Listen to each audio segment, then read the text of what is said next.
जम्मू कश्मीर के मुख्यमंत्री और नेशनल कॉन्फ्रेंस के मुखिया उमर अब्दुल्ला ने कांग्रेस को एक बड़ी नसीहत दी है और ये नसीहत मुझे लगता है कि कांग्रेस के लिए आने वाले चुनावों और कई राज्यों में मिली हार के बाद सोचने वाली है। एक तरफ कांग्रेस मांग कर रही है कि देश में ईवीएम को हटाकर बैलेट पेपर से चुनाव कराना चाहिए। चुनाव आयोग पर आरोप, राहुल गांधी को लगातार राहुल गांधी बार बार इलेक्शन कमीशन पर, ईवीएम पर, चुनाव की प्रक्रिया पर, चाहे वो महाराष्ट्र का चुनाव हो चाहे वो हिमाचल का चुनाव हो, हर बात को लेकर सवालिया निशान खड़े कर रहे हैं और वो कह रहे हैं कि ये देश की मांग है, देश के साथ अन्याय हो रहा है, लोकतंत्र के साथ खिलवाड़ हो रहा है। राहुल गांधी ये कहते हैं और इसे पूरे विपक्ष के साथ देश की मांग कहते हैं। दूसरी तरफ जम्मू कश्मीर के मुख्यमंत्री हैं उमर अब्दुल्ला और ये दूसरी बार उमर अब्दुल्ला ने ये बात की है। उन्होंने कहा कि भाई मुझे समझ में नहीं आता है कि आखिर कांग्रेस करना क्या चाहती है।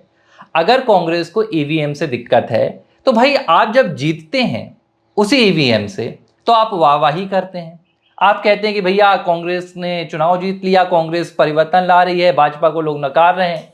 चाहे फिर वो लोकसभा में अयोध्या की सीट हो, 99 सीट कांग्रेस की हो, या भाजपा की जो पूर्ण बहुमत की सरकार नहीं बन पाई, कांग्रेस ने उसका भी जश्न मनाया। अब इसकी जगह अगर आपकी हार होती है, महाराष्ट्र में हार हो गई, हरियाणा में हार हो गई, दिल्ली में हार हो गई, जम्मू कश्मीर में हार हो गई, कहीं भी आप नहीं जीत कर आए, उत्तर प्रदेश में उपचुनाव में सपा की हार हो गई, तो अब आप कहने लगते हैं कि भैया ईवीएम में गड़बड़ है। मतलब अगर कोई भी संस्थान है उसके जरिए आप जीतकर सत्ता में नहीं पहुंच रहे हैं तो आप उस पर सवाल उठाएंगे। भ्रष्टाचार आपके खिलाफ लगता है, आरोप आपके खिलाफ लगते हैं, आप जांच के कटघरे में आते हैं तो आप ईडी को, सीबीआई को कटघरे में खड़ा कर देते हैं। आप कहते हैं कि ये भाजपा के इशारे में काम कर रहे हैं। चुनाव अगर आप जीत जाते हैं तो वाहवाही, राहुल गांधी का जलवा, राहुल गांधी भारत के अगले प्रधानमंत्री। लेकिन अगर हार जाते हैं तो आप कहने लगते हैं कि भैया चुनाव में धांधली हो रही है, वोटर लिस्ट में धांधली हो रही है। उमर अब्दुल्ला की ये नसीहत मुझे लगता है कि कांग्रेस पार्टी के लिए बहुत बड़ी है, क्योंकि उमर अब्दुल्ला भी इंडिया अलायंस के नेता हैं, विपक्षी पार्टी के भाई एक बड़े चेहरे हैं, जम्मू कश्मीर में चुनाव जीत कर आए हैं। उनकी इस नसीहत पर कांग्रेस कुछ ध्यान देगी कि बस अपना यही राग लापेगी? देखो, होता क्या है कि जो छोटे छोटे चुनाव होते हैं पार्षद के होते हैं, जिसमें वोटर संख्या कई जगह 7,000, 9,000, 10,000 तक सीमित होती है। और यहाँ पर ईवीएम से जब चुनाव होता है तो एक एक घर में कैंडिडेट को भी पता रहता है कि ये वोटर्स मेरे हैं और इन्होंने मुझे वोट दिया होगा। जो आम जनता होती है वहाँ का मिजाज समझ जाती है और वोट करती है। अगर गलत वोटिंग होती, मतलब एक परिवार से 6 वोट वहाँ नहीं पड़ते, 10 वोट नहीं पड़ते, और जिस कैंडिडेट को जनता अपने रुख के हिसाब से जिताना चाह रही है वो नहीं जीतता, तो जनता को स्वयं समझ में आ जाता और जनता स्वयं इसका विरोध करती है। देखिए, जनता ईवीएम को लेकर किसी भी तरह से विरोध नहीं करती है। होता क्या था कि पहले ज़माने में जब वोटर जो मतदान जो हो रहा था, बैलेट पेपर से जो मतदान हो रहा था, उसमें समस्या ये थी कि जो हमारे पढ़े लिखे लोग नहीं थे वो समझ नहीं पाते थे। उसमें तो फिर कांग्रेस का चिन्ह, बीजेपी का फूल या फिर अन्य का चिन्ह होता था, तो उनके मन में, दिमाग में डालने के लिए बड़ी मेहनत करनी पड़ती थी। ठीक है। और फिर उसके बाद सील लगाना, और सील अगर बीचों बीच सील लगे, आजू बाजू सील लग गई तो वो रिजेक्ट हो जाता था। तो उसमें बहुत बड़ी समस्या आती थी और बहुत पहले विवाद का कारण भी इसी तरह से बनता था कि ये रिजेक्ट जो हैंग नहीं है और इस तरह से हैं। और भी समय कितना ज़्यादा लगता था, आपको पता होगा कि हफ्ता हफ्ता 10-10 दिन तक काउंटिंग होती रहती थी और काउंटिंग के बाद परिणाम आते थे। ठीक है। तो आज का वक्त तो समय बचाने के लिए है, फिर उस पेटियों को लेके जाना, परिवहन करना, गोडाउन में रखना, तमाम चीज़ें कितना ज़्यादा था। हम आज ऑफिसों में भी पेपरलेस वर्क की ओर बढ़ रहे हैं, हम लगातार जिस काम की ओर बढ़ रहे हैं डिजिटल की ओर बढ़ रहे हैं, और डिजिटल सरल भी कर रहा है। आप ये बताइए कि आज आप लाखों का पैसा जो है यहाँ से वहाँ लेकर जाते हैं तो आपको कितनी समस्या होती थी, लूट की घटनाएं हो सकती थी आपके साथ। लेकिन अब जैसे डिजिटल हुआ, आप फ़ोन पे, गूगल पे, तमाम ऐप के माध्यम से आप पैसा आसानी से दे सकते हैं। ठीक है, इसमें कुछ नुकसान है, लेकिन ओवरऑल जो होता है डिजिटल युग जो है अच्छा तो है, ईजिली तो है, राहत तो प्रदान करता है हमको तमाम चीज़ों पर। तो मैं कहता हूं कि कांग्रेस को इस बारे पे विचार करना चाहिए। लेकिन कांग्रेस अपने मतलब की बात करती है, जहां पर हार जाती है वहां पर सवाल उठा देती है, जहां पर जीत जाती है वहां पर सवाल नहीं उठाती। तो ये दोहरा मापदंड जो है इस तरह से आपको नहीं करना चाहिए। अगर आप इतने ज़्यादा सत्यवादी राजा हरिश्चंद्र हैं तो जहां पर आपने जीता है और कह दीजिए कि ये छोड़ दीजिए चुनाव। छोड़ दीजिए चुनाव, 99 सीटें कर दीजिए, तब हम आपको लगे कि नहीं नहीं हम एक्सेप्ट ही नहीं करेंगे। ठीक है, अब आपको वही वाली बात है कि मैं तो शाकाहारी हूँ, ठीक है, लेकिन अंडा जो होता है वो मांसाहार में नहीं आता है, तो उसको क्या कहता हूँ मैं, खा लेता हूँ। तो ये इस टाइप की कहानी नहीं चलेगी भाई, इस तरह की बातें आप दोगली टाइप की बातें मत करिए।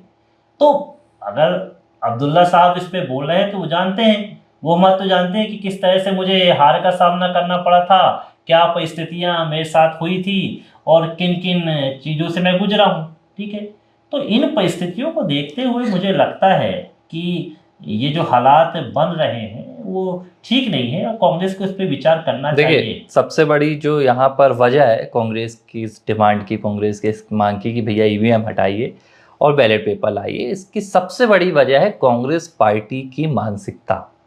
कांग्रेस पार्टी साल 1950 से लेकर लंबे समय तक, 60 से 65 साल के समय तक इस देश की सरकार में रही है, सत्ता में रही है। या तो कांग्रेस पार्टी रही है या कांग्रेस पार्टी की समर्थित सरकारें रही हैं।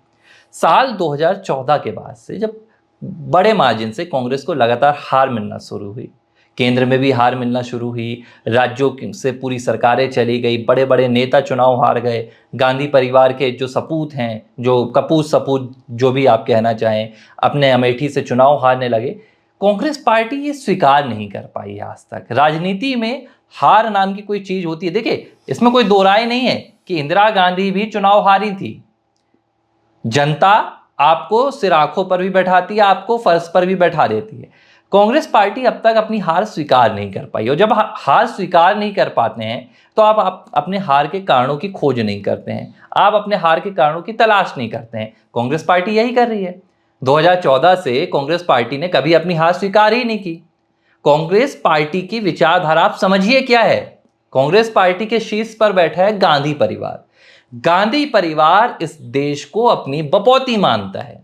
गांधी परिवार को लगता है कि यह देश हमारा है, हमने इस देश को आजाद कराया है, हमारे बाप दादाओं की संपत्ति है ये देश, और इस देश की सत्ता पर हमारा अधिकार है।